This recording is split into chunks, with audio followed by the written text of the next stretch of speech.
I oppose any action you may be contemplating against the Fedayeen. I don't want you to liquidate them or them to liquidate you.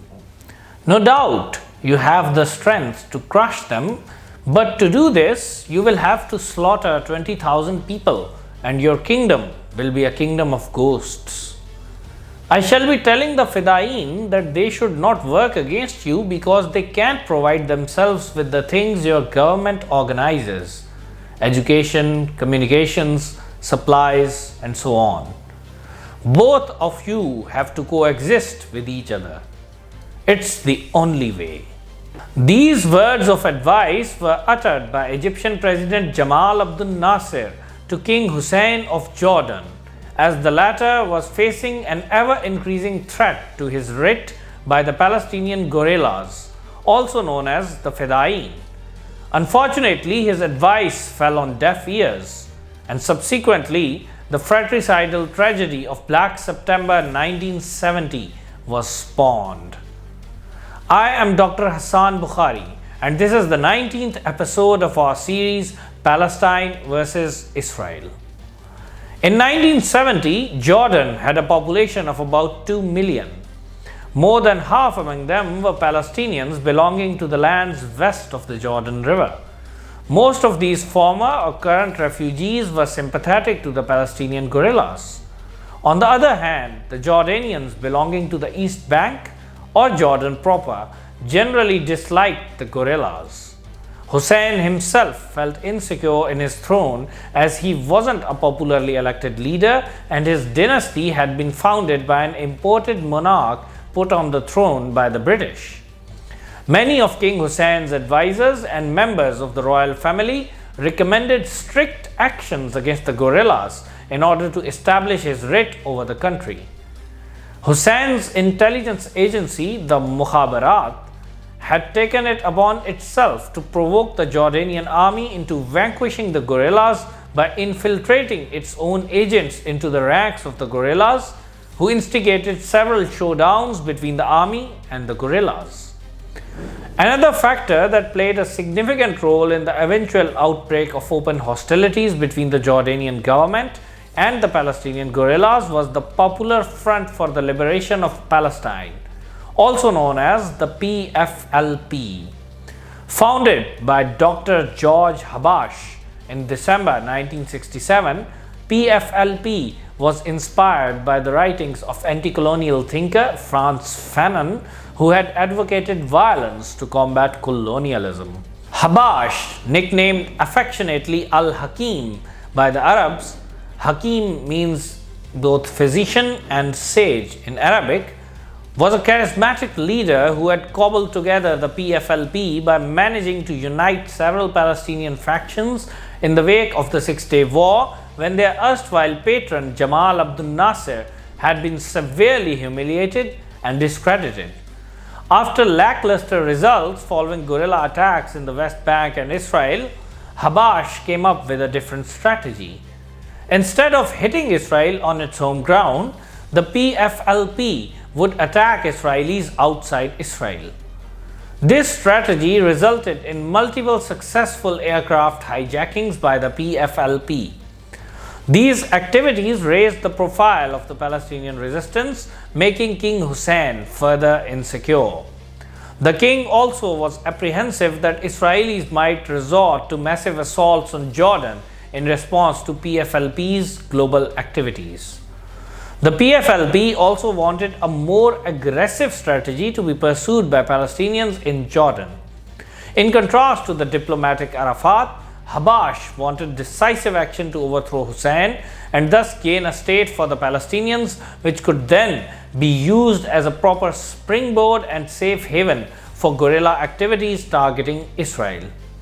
According to British historian David Gilmour, the PFLP had been urging a showdown with the regime for some time and believed, probably rightly, that in the first half of 1970 the resistance could have defeated the Jordanians.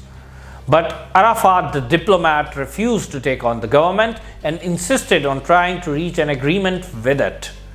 He believed that even if the guerrillas defeated Hussein, the Israelis, supported by the Americans, would intervene against them. Arafat was right in his assessment of the probable Israeli and American reaction to an outright toppling of Hussein's regime, but his emphasis on diplomacy only gave Hussein time to consolidate and ensure that in an open conflict his forces would smash the Palestinians. PFLP's aggressive activities also served to solidify the Jordanian public opinion in favor of the king. By September 1970, Hussein was ready. All he required was an excuse to initiate hostilities, and that excuse was provided by the PFLP when it hijacked 4 international airliners and blew 3 of them up at a small field in northern Jordan. Soon after the hijacking incident, on the 15th of September 1970, King Hussein dismissed his civilian cabinet and established a military government. Field Marshal Habis al-Majli was appointed commander-in-chief to crush the Palestinian guerrillas. The next day, vicious fighting broke out between the Palestinian guerrillas and the Jordanian army. Ominously for King Hussein, the Arab nationalist government of Iraq had 12,000 troops deployed inside Jordan.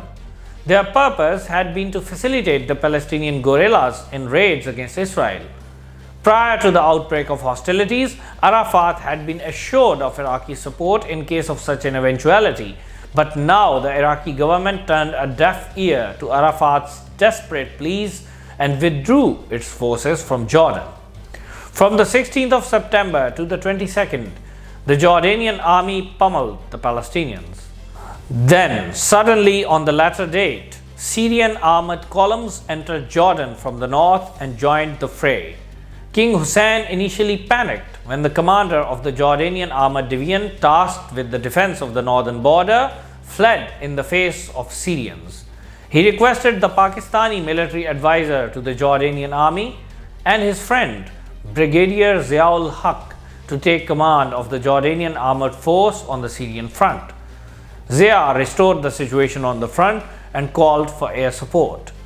Hussein was reluctant to commit his air force as he feared retaliation from the yet uncommitted but much larger Syrian air force.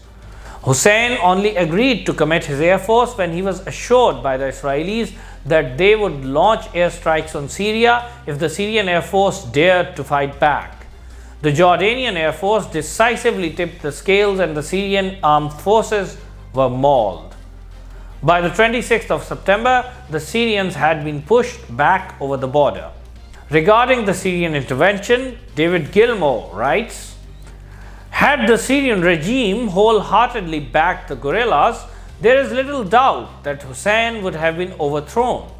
But the Damascus government was divided and uncertain what to do. The task force was not ordered into Jordan on the instructions of the government. It was sent in by one of the rival factions led by Major General Salah Jadid, and this was done without the approval of the defense minister, General Hafiz al-Assad. Assad, later to become president, opposed the incursion because he believed it was bound to provoke Israeli intervention and perhaps a large-scale war. Although he could not prevent the tanks going into Jordan, he was able to stop the Syrian air force from giving them cover.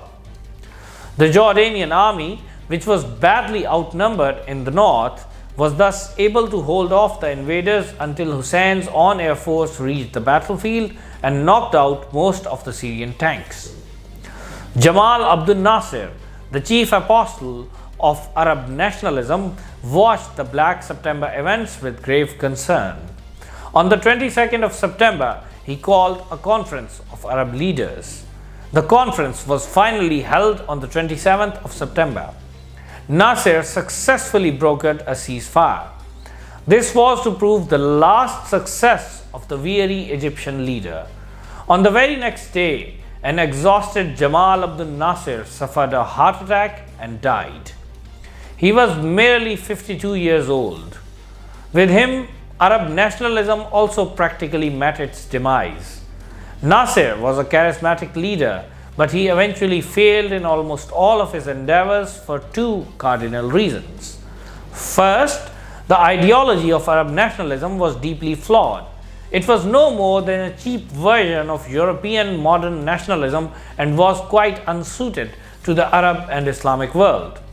Second, the structural flaws in the states and societies of our countries ensured that without fixing them first, these countries would never be able to match Israel. Nasser's superficial attempts to fix the Egyptian state and society and his complete inability to delve deeper into potential sources of strength for his nation doomed all of his reforms to failure. Despite the ceasefire, small clashes between the Jordanian army and Palestinian guerrillas continued to occur. Egypt experienced some turmoil after Nasser's death as the new leader Anwar Sadat took some time to find his feet and remove potential aspirants to the throne from positions of influence. This gave Hussein an opportunity to finally wipe out the guerrillas utterly. In July 1971, Hussein used a small incident as a convenient pretext and utterly destroyed the guerrilla remnants. Most of the guerrillas then shifted to Lebanon. This worsened the already volatile domestic political situation of Lebanon and contributed to the outbreak of a vicious civil war in that country a few years later.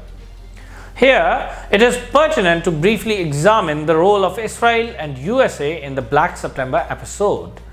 Both Israel and USA didn't want a popular Palestinian government to take over Jordan.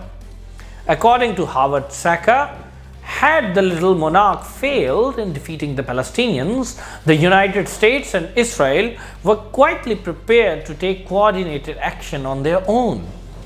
On the 26th of September, when the Syrian invasion had made the situation quite difficult for Hussein, Israel started concentrating troops on the Jordanian frontier, ready to move in to protect Hussein's throne if required. Simultaneously, the USA issued stern warnings to Moscow and urged it to refrain from intervening in favor of its Syrian and Palestinian allies. A few days after the conclusion of the Black September episode, in October 1970, Israel's deputy prime minister and a famed commander during the First Arab-Israel War, Yigal Allon, visited King Hussein. Hussein profusely thanked Allon for concentrating troops on the border and deterring the Syrians. Some naive people hope to this day that the USA or the liberal political parties of Israel would one day facilitate a two-state solution to the Palestine question. They only need to look at the role of USA and Israel in the Black September episode, wherein they did all in their power to thwart the formation of a Palestinian state outside Palestine. How can those who don't even allow the Palestinians to gain any political power outside Palestine facilitate the formation of an independent Palestinian state within Palestine by carving out areas from land occupied by the Israelis? The Black September incidents dealt crippling damage to the Palestinian resistance. It also made crystal clear to them that they were alone in their struggle and their so-called Arab brethren would do little more than cheerleading for their cause. David Gilmour writes, "The Jordanian civil war showed the Palestinians that in the final analysis, they could rely on none of their friends in the Arab world. Egypt, Iraq, and the others had stood by, cheering from the sidelines but not daring to intervene, while Syria's help had been worthless. Many Palestinians at last realized that a conventional guerrilla war on the Algerian model was not possible because no Arab country was prepared to give them a base and accept the consequences from Israel. But the Palestinians did exact some revenge." Gilmour further mentions, "A group known as Black September, named after the month of the Jordanian War, began its own vendetta against anyone it considered an enemy of the Palestine Revolution. In November 1971, it struck for the first time, and there were few Palestinians who regretted that its first victim was Wasfi Tal, the Jordanian prime minister who had directed the war. A year later, the Black September organization struck again and gained much more attention this time because the victims were Jewish.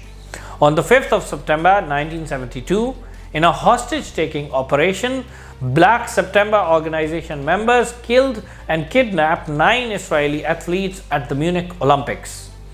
They demanded the release of 234 Palestinian prisoners held in Israeli jails in exchange for the release of hostages.